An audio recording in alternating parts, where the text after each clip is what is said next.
Kindlasti olete Tallinnas, eriti magalarajoonides ringi liikudes märganud kümneid ja kümneid pisikesi garaažiridasid. Aga millised on need tegelased, kes seal igapäevaselt ringi toimetavad? Sel nädalal paotame veidi neid salapäraseid uksi. No tervist, härra, millega teie siin tegelete? Ma vaatan, sädemeid lendab puha. Oi, Roald, poiss! Ma siin ikka vaatan telekas. Mis tead, sõbra veel siin Jaava jukerdab. Ma ju kõige peale Mihkel ajasin vanal kevitusmasinil tolmu pealt, aga enne vaja relakaga parajalt jupid lõigata. Ahaa, ma vaatan kuldsete kätega mees ja toimetategi siis niimoodi iga päev.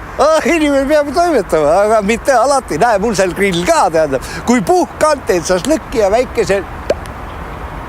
Tahad vähe ootumaid naabreid? Tule Kookonisse. Meil on ruumi. Kookon.ee. Kindlasti olete Tallinnas, eriti magalarajoonides ringi liikudes märganud kümneid ja kümneid pisikesi garaažiridasid. Aga millised on need tegelased, kes seal igapäevaselt ringi toimetavad? Sel nädalal paotame veidi neid salapäraseid uksi. No nii, mehed, millega te tegelete siin? Kule, pane tüümpaitsemaks. Mingi kurdi operaator kõps on siin praegu. Mida? No millega te poisid siin garaažis tegelete? No millega? No nagu õiged mehed, kardi paneme jooki ja laseme tümmi ja... Mul võib see nädal aega endale kodus nägu näidanud. Tahad garaaži ümber vähe soliidsemaid naabreid? Tule Kookonisse. Meil on ruumi. Kookon.ee.